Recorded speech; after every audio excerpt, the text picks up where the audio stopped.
going on, my friends? This is Rick, and I'll get that switched over.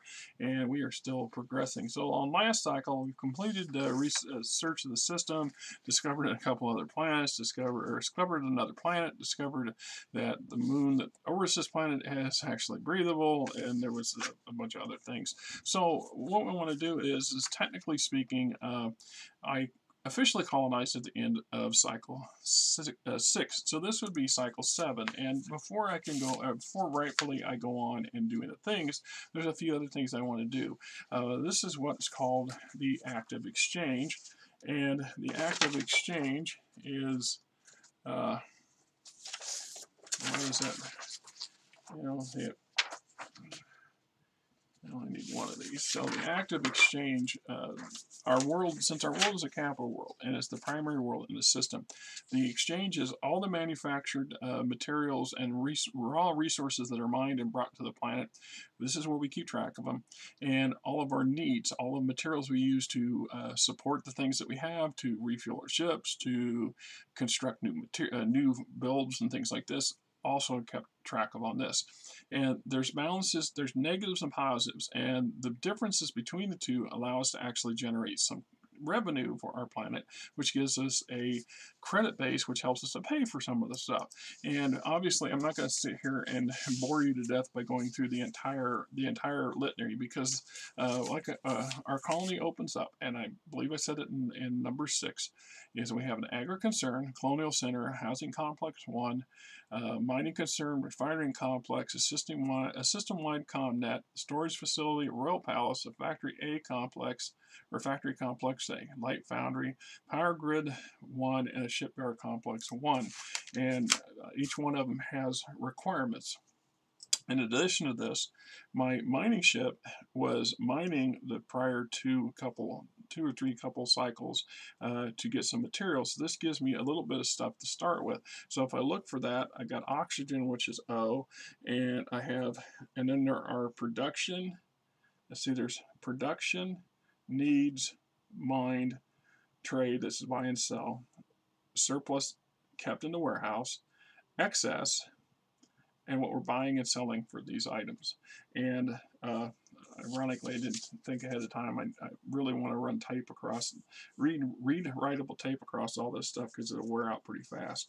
But anyway, so I'll go to oxygen, for example, and I have mined 15 tons, and water I have 13 tons, and AR we have 10. And let me rephrase that, I'm doing this wrong. Mine means what the mining facility on the planet actually is mining for that cycle. That way it's fixed and we don't have to keep throwing dice or adding stuff or whatever. So in this case, what we want is, this is going into the surplus, so the warehouse.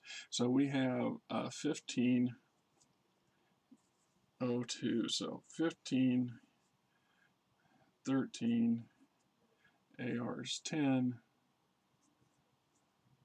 MU is 21,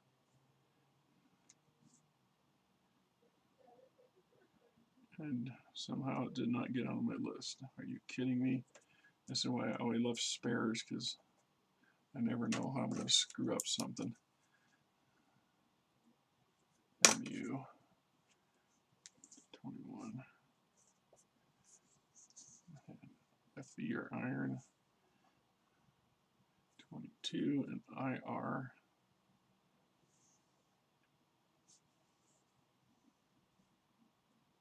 8, which means then my mining ship is empty at the current moment. So we've unloaded the cargo bay,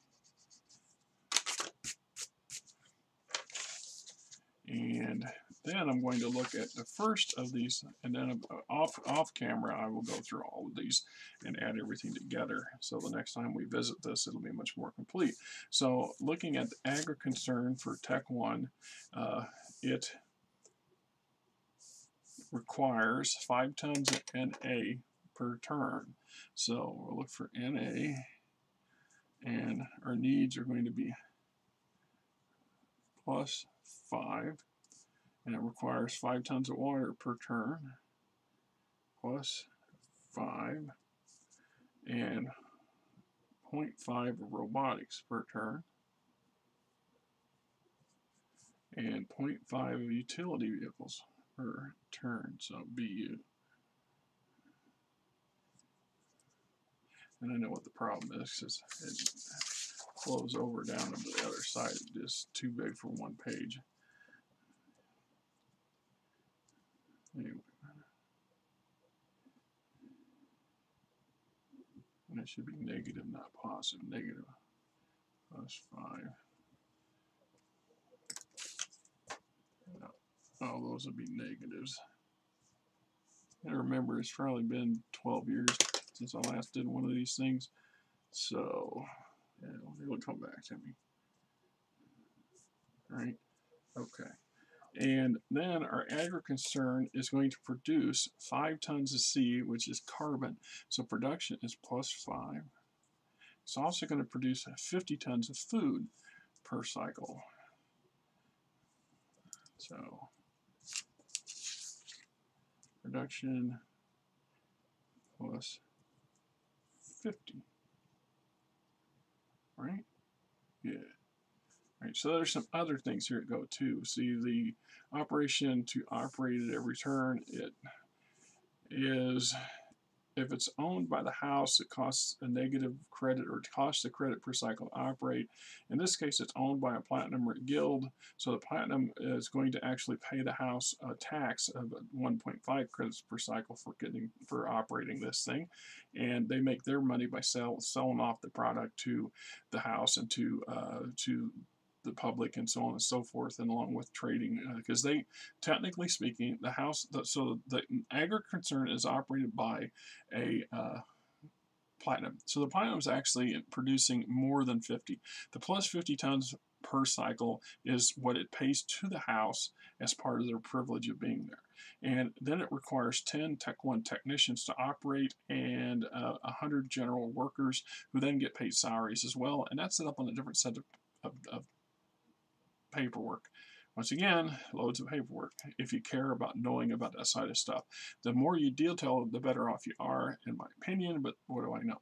Meanwhile, also in addition to that, the consumption rates for population are also pretty high, and I'm going to err on the side of caution, and I believe it's 1 ton of food and water per 1,000 people, and I think, or per 10,000 people. So, because I want to err on the side of caution. So in this case, our production needs for the population for food is going to be, at this point, 1 ton of food and 1 ton of water. So our 1 ton of water originally was -5, now it's -6. And that's how that's going to play out. And so in this case, if we look at it from just this perspective, for cycle 7, the agri-concern produced 50 tons of food. We used 1 ton for the population, so that leaves us a surplus of 49, which is where I would write down here as a surplus. Now, every one of my ships and my shuttle need to be restocked. So for food alone, my shuttle would require 3 tons of food, and the mining ship would require 4 tons. So 7 tons total would be removed. So we would supply everything, and we would subtract those 7 tons from our surplus. And then once our surplus is figured out, if we still have a surplus and we're not in a negative, then the surplus means that we would be able to sell that surplus at a certain specific rate, and that rate is based off of the I don't want to say it's off of the popular. It's not off of one of these modifiers. It's something else, and I'll have to figure it out. I have to figure out where it is and set it up, and so I can explain it a little better. And then, of course, where we have a negatives like robotics, and I have a factory here that does produce robotics, but I would have a negative half-ton requirement, which means the house would be losing money because we're not able to support that negative on a regular basis. We also want to make a note that this is currently cycle 7 on the cycle side of things. Meanwhile, in addition to all that stuff, we would finish all that at a later point and get it all out of the way. We also have to look at population growth. So currently, without any of the other modifiers, and I'm pretty sure that at least the Colonial Center, but there's a couple bills that affect your population growth as well, and without off the top of my brain, I can't tell you exactly what it is, but we'll look at the Colonial Center. So the Colonial Center, which is basically our government. The Colonial Center marks the center of influence for the House Lord. With the center, the CC at the center, a sphere 12 light years across, 6 light years in any direction from the system hosting the CC marks the area where the House may colonize and control worlds. So by definition, because I settled this planet, when I look at the bigger map, I now control a sphere 6 light years in any direction. So a sphere 12 in theory 13 if you count the royal system across, up, down in all directions, that then anything that's developed or discovered within this sphere comes under my house's influence, and I can either benefit from it or find problems from them, and depending on what it plays out. So in addition, and then it talks about adding additional colonial centers down the road. You do not want to do that right now. Right now, our colonial center costs the house 5 credits per cycle for rent, and costs needs additional 60 workers and 12 Tech 1 technicians, and it requires each cycle. So when we look at that sort of stuff, it's one thing that I would add to the needs section on my exchange, and I'm looking to see if it adds any modifier to population. I don't think it does. Now the royal palace, though, it does. It adds to the planet's tax base. +1 satisfaction modifier. I do not see any modifier for population growth as of yet. So, and of course, now is when I wish I had a damn calculator handy, and I don't think that I have one. Oh, in this big ass mic. How would you know? Some weight thing.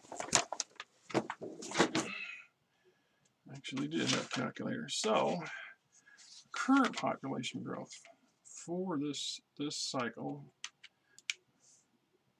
Does it work? Is it gonna work?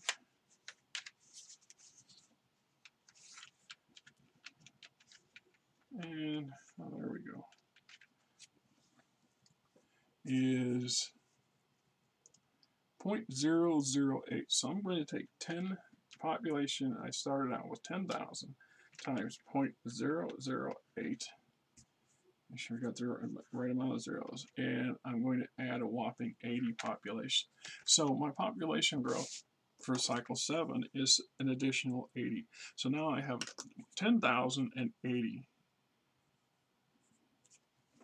in my population. And as you go over, the population grows, the amount of population growth increases every cycle. It becomes more and more and more.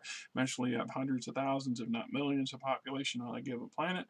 In addition to that, this is people workforce to draw from.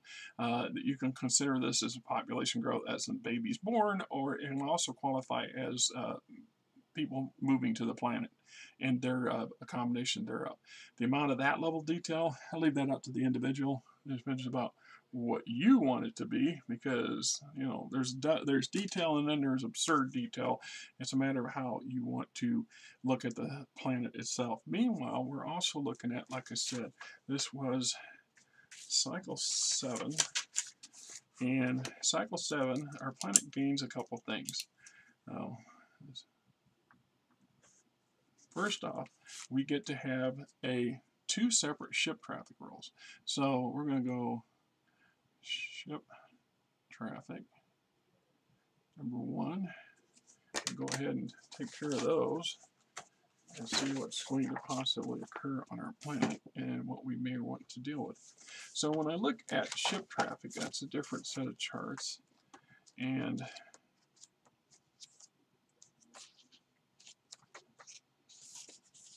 guild traffic rule.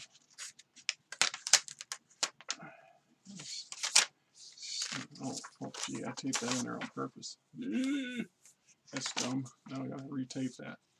Obviously had a problem on that page, so I retyped it and replaced it. So anyway, okay, ship traffic roles, ship types.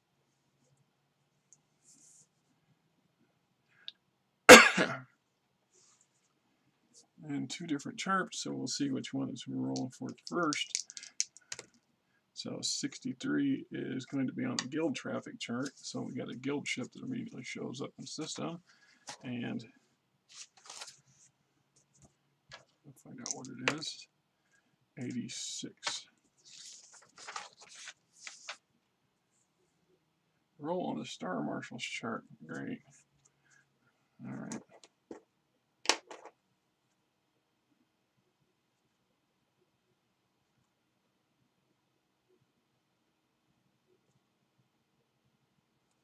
And then ship traffic roll number 2.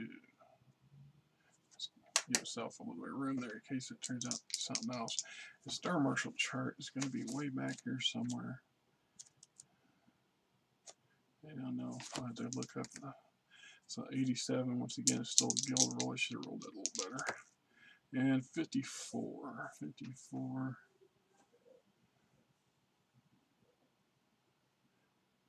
Roll on a planetary event roll. That's okay.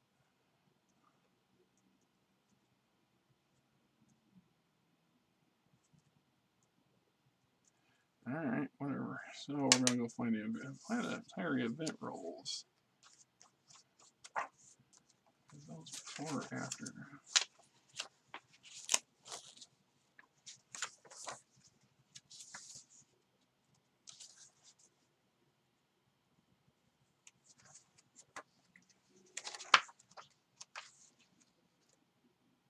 That's your exploration rolls. So planetary event rolls.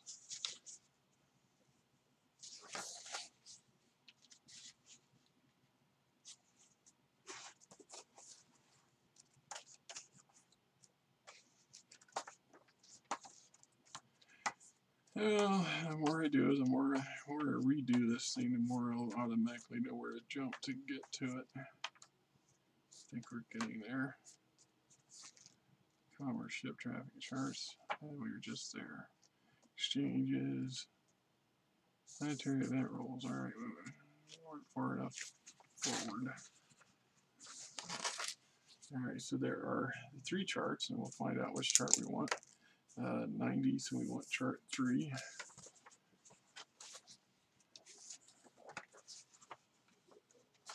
There's 3 charts. It originally started out with 1 chart, and that's 100 potential events, but after you've been playing for a while, you burn through those a lot, and they start to become repetitive. So I thought, here, let's just spice it up, and I added 2 charts, and that became 3 charts, so there's a reason for it. So anyway, 95. Great. Oh, crap. Okay. It says earthquake in a nearby planetary area reveals a rare element called zeronite. Used in the manufacture of gravity machinery and small craft can be exploited. Okay, that's something we have to look at down the road. What is that? Number 3. 95. Earthquake. In reality, I should have left that zeronite. I left it on purpose, but I do that on some of them. I leave it blank so it gives you an opportunity to add something different to it. But this one was kind of very specific, so I guess it doesn't matter in that aspect. Well, anyway, that gives me the 2 ship traffic rolls. And I said before, I may or may not have a fringe traffic roll, but I'm not quite sure yet because I don't know that haven that I discovered in the exploration phase is big enough to warrant a traffic roll or not. And until I do some effort to actually investigate that particular event, there's nothing I really want to progress on that. But we also get a ship or a planetary event roll.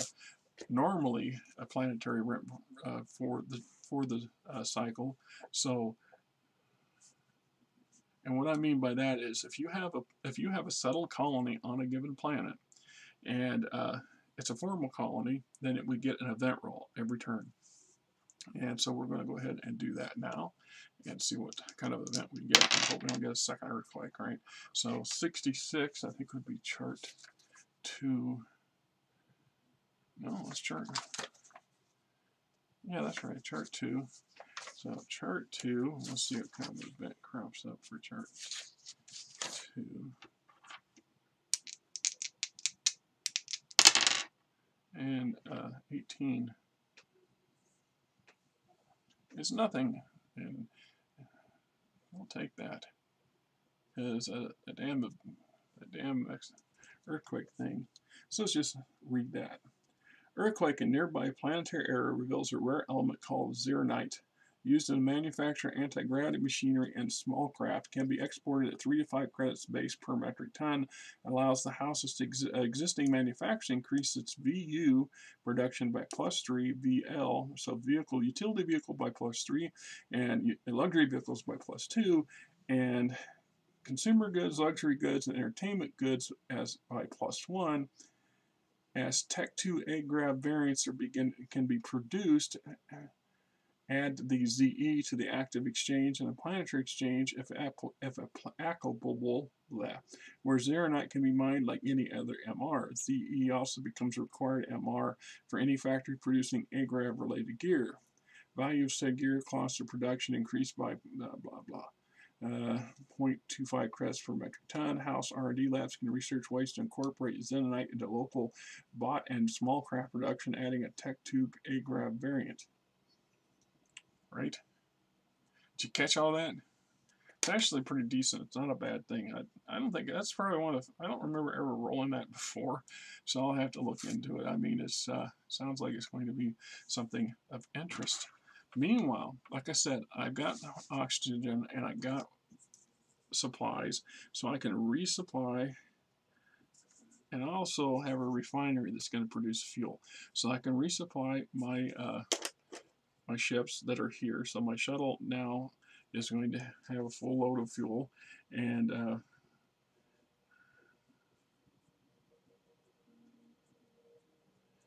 can do something with it, right?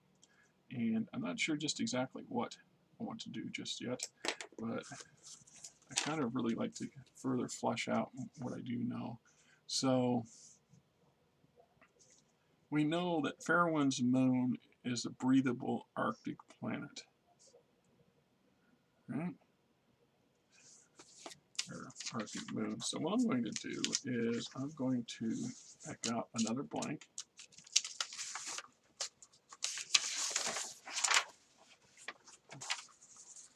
And we're going, one of the cats got to that and was chewing on it. I think it was Frankie, because Frankie likes to chew on things like that. I don't know why, but she does. But we're going to put down cycle 7, and we're going to, this has to become a moon. Moon. It's Arctic. We make a note, Fairwind's moon.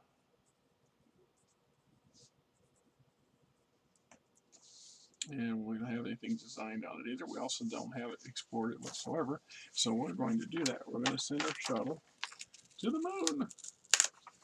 And we'll do a search roll. Now, when we talk about searching moons, moons are not nearly as big as a planet, and generally speaking anyway. And so in game vernacular, it means there's only 4 exploration rolls to be made.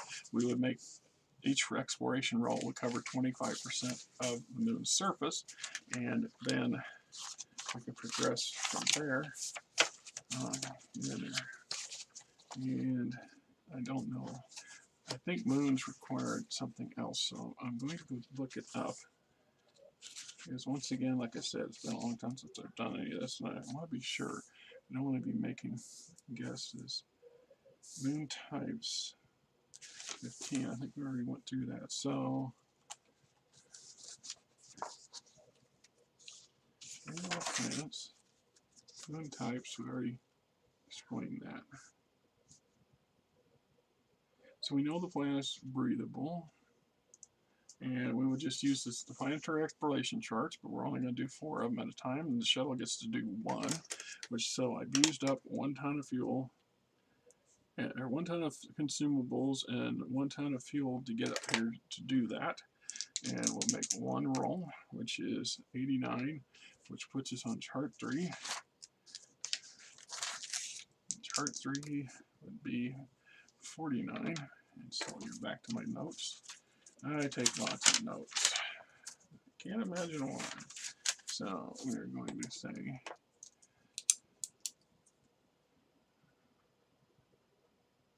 exploring moon. This would be the first 25%.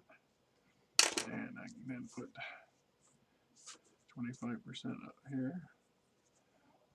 And we have 49. So what is 49? Nothing. So we got a nothing. Right? Now, I think I also determined that I don't know what the moon's MR is. See, we know the Bill modifier is 3.5, population is 0.0045, and we do not know what kind of MR is up here, but we do know that there is, it's breathable, and it's Arctic, so by rights we know that it's got oxygen. We don't know necessarily that the water's, that's a call. It's Arctic means ice to me, and ice means water in some form. So we know that there's oxygen O2 here. We also have to go and look at moons in general when it comes to resources, and they don't get as many MR rolls as a planet does.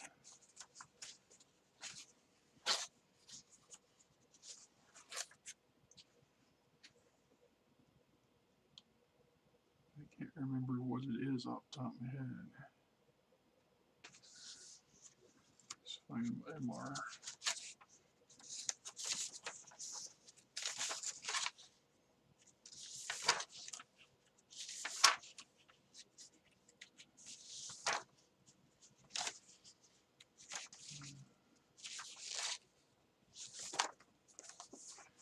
And that's why I love my index.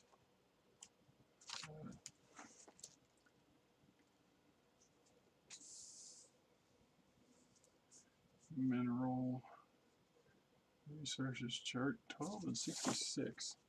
What's 66? Is the same chart?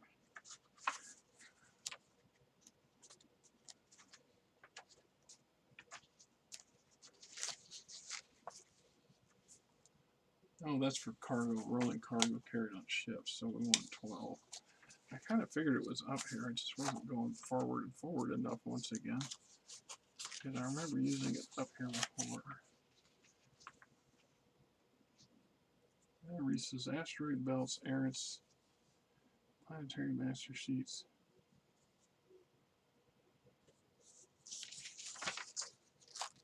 Mining basics. Yeah. Moons have a D10 divided by 2, minimum of 2 MR plus oxygen water if that's available. So we will roll the D10, and it's 2 divided by 1, so we get a whole whopping 1. That means we have oxygen and water, and then we have 1 randomly rolled, which is not necessarily a bad thing, because once again, extra production this close to the colony world for water and oxygen, specifically water. Water is always going to be in demand, especially as time goes on. Plus, it's a consumable that you can, oxygen and water is something you can make a lot of credits off of selling to visiting those traders. So, for example, we know that there's a Star Marshal event, and the Star Marshal ship has just made planetfall, and we can then sell their food, water, fuel to them, and oxygen, and make a profit off of it, which is a good thing. So we're talking 17, and 17 is cobalt. So we're going to go, we're just going to have oxygen, cobalt, and then water in that order, right? And we get that because I should have said I'm going to send a mining ship up here, and I'm going to have it search for MR, and do so by mining the planet. or the moon. So we're going ahead and mine the planet. We now have,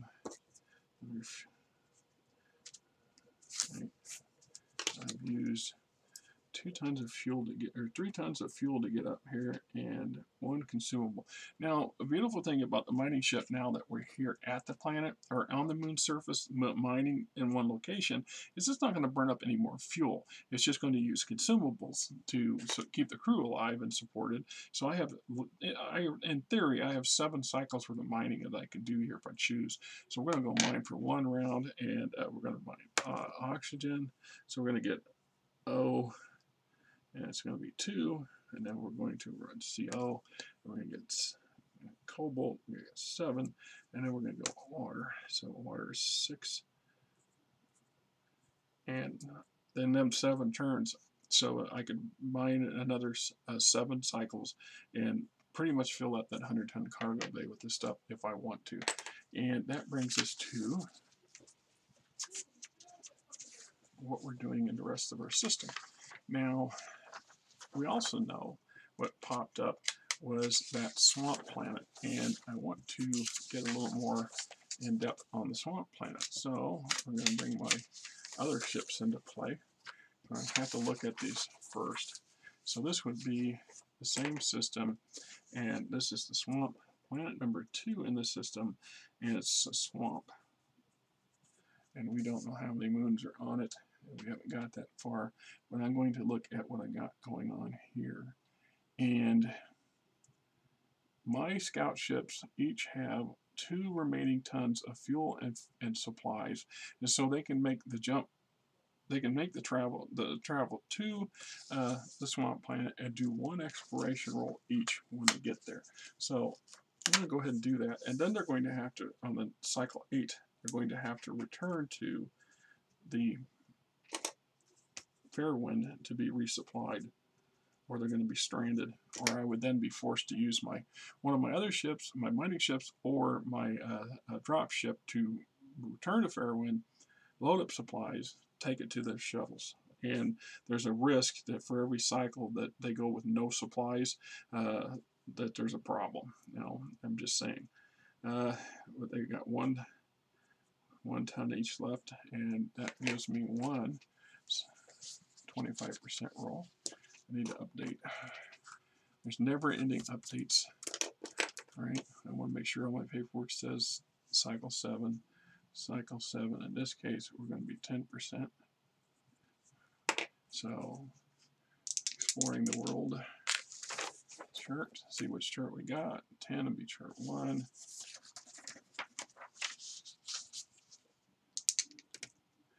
43. Roll on one of the other planetary exploration charts. Yeah, we're going to play that game. So let's re-roll it down. Basically, re-roll. So 15, we're still on chart 1. And then we get an 11. 11 is industrial age. Crap. Jeez.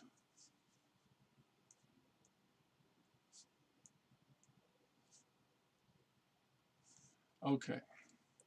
Industrial age civilization discovered.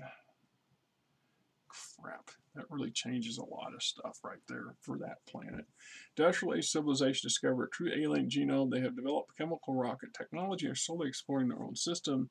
There's a D100 times 1 million plus 25 million population the place has so far gone unnoticed by a greater galaxy. The aliens are they hate everybody. They're scared of every xenophobic, and gain a negative 50 towards first contact and sat rolls. They notice the house exploration efforts. They see them as a pending invasion and attack circa 1950s Earth. Good thing is that they really don't have the means to do much more than like send a couple of goons to Fairwind. They may have very well have made that trip once or twice, and maybe trying to do more. They're going to be 1950s technology, so they are nowhere near tech level, Imperium Tech 1 level technology, so they are totally outclassed, but the sheer volume and numbers. That makes some problems. One is outside sources like guilds cults and things like this, interacting with those people can become problematic. So the house then has to declare the place as a protectorate, you know, and then defend it, prevent people from doing that on a regular basis. You can. It's one thing to just tell the Imperium says I can say you can't go there. It's another thing to enforce it. Second problem is right off the bat is that my House Lord's negotiation factors everything gets a -50 right off the bat, and then they have another -50.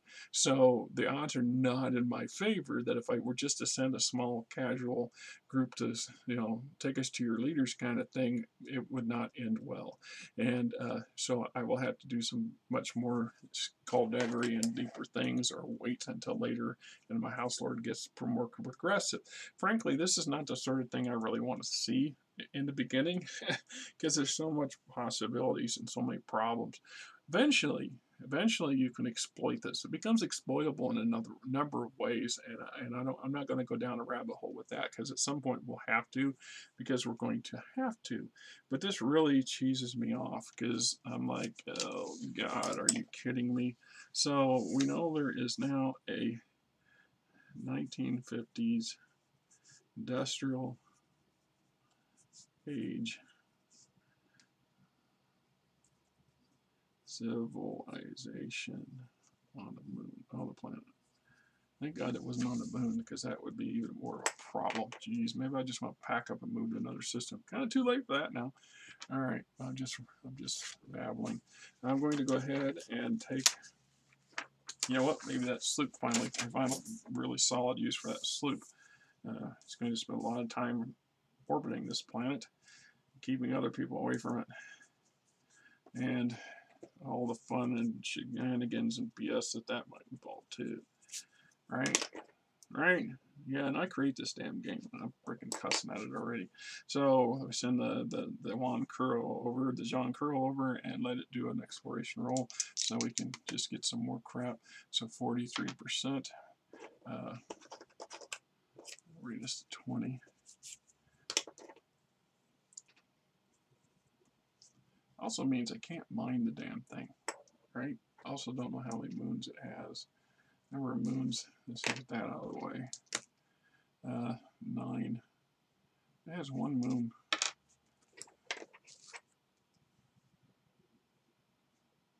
One moon. We know nothing about it yet. And so exploration roll 20%.